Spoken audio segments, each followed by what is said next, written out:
This is Talk 0344 499 1000. Isabel Oakeshott is with us. Big stories of the day, including this one, Isabel. I was staggered to read this following Keir Starmer's landmark speech yesterday. It could be possible that Labour have changed their tune on immigration, or maybe not, because we heard that hundreds were crossing the channel. Oh, sorry, I do apologise. That was my cue from the earlier story. I thought, hang on. This has been written in a really good way. I'm going to give a bit of a build-up, bit of a background, and then bang into the next story.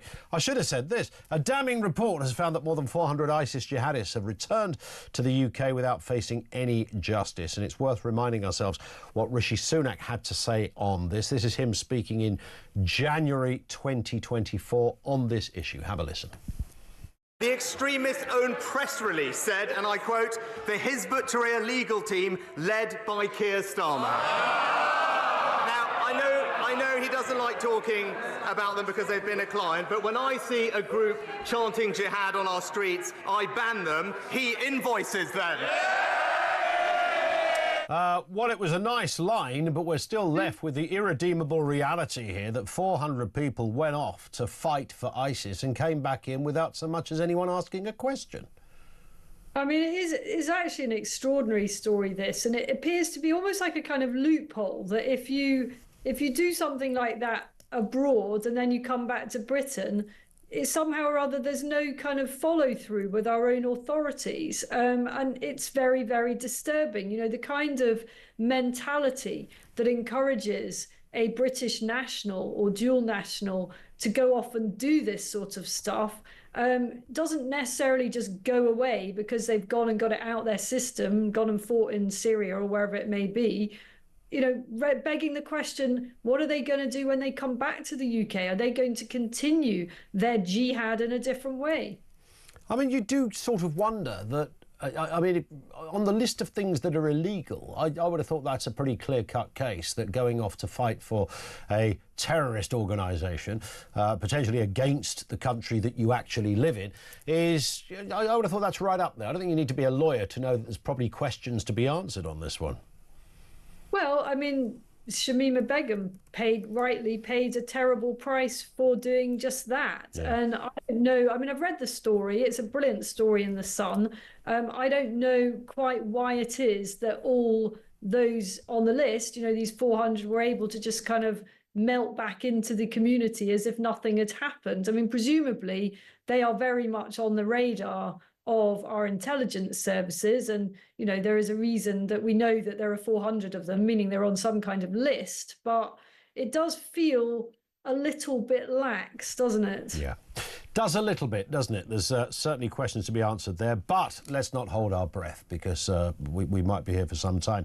Also, this story, it's no surprise that big cars, 4x4s, things like Range Rovers, get stolen on a regular basis.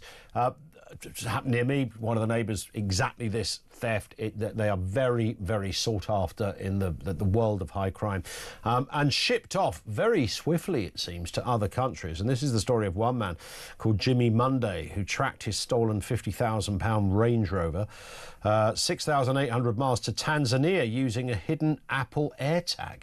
The Range Rover was stolen from his driveway in Chelmsford and ended up in Tanzania.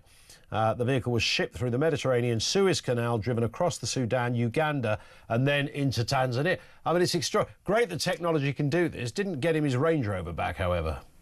I love this story, and I'm telling you, if that had been my Range Rover, and I'd never buy a Range Rover, who's got 50 grand to spend on a car, seriously?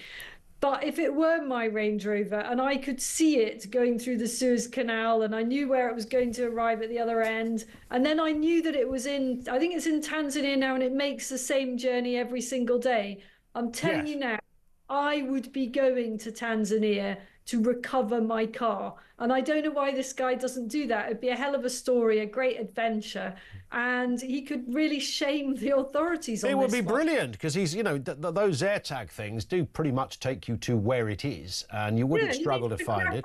I mean, he said he's even got an image in his head of the guy who nicked it wearing his hat because he left it on the back seat of the car before it was stolen. So here's what I tell you this, you know, the Sun newspaper should should get together with this guy and they should send a reporter with him and let's go get that car back. It's a great story. It's an obvious tabloid hit, that. Yeah. And we could show up the uselessness of the authorities and the way that the insurance companies, by the way, just kind of, you know, they just kind of write it off and then make everyone's premiums much higher. Yeah. You know, it's as if no one bothers to actually try to recover these vehicles. 100%. And this story, just to finish on, as recent data shows that 1 in 7 children aged between 2 and 15 are now obese. The NHS is rolling out secret spy scales to track children's weight remotely. Is this the new slimming world for kids, or do we risk all of our children getting treated like this? Look, the kids got bosoms! Who's got a wet towel? Come here, you butterball. Don't make me run! I'm full of chocolate! Well, that kind of sums it up, Isabel. How do the spy scales work? That's a good question. How do the Spice Girls work? Oh, the Spice Scales. I thought you said the Spice Girls. The Spice Scales. How do the scales work? They sent, so the teacher or the medic doesn't see the scales, but the message gets sent to the NHS saying that little Johnny is overweight. So no one gets shamed, but it means the NHS can then send information over to the the doctor, so they can get some treatment for the little chocoholic kid. You know what? I'm going to surprise you and say, in a sense, I'm not that against this. This is such a minefield for parents. You know, often parents don't know quite how overweight their child is according to their age group, their height, and so on.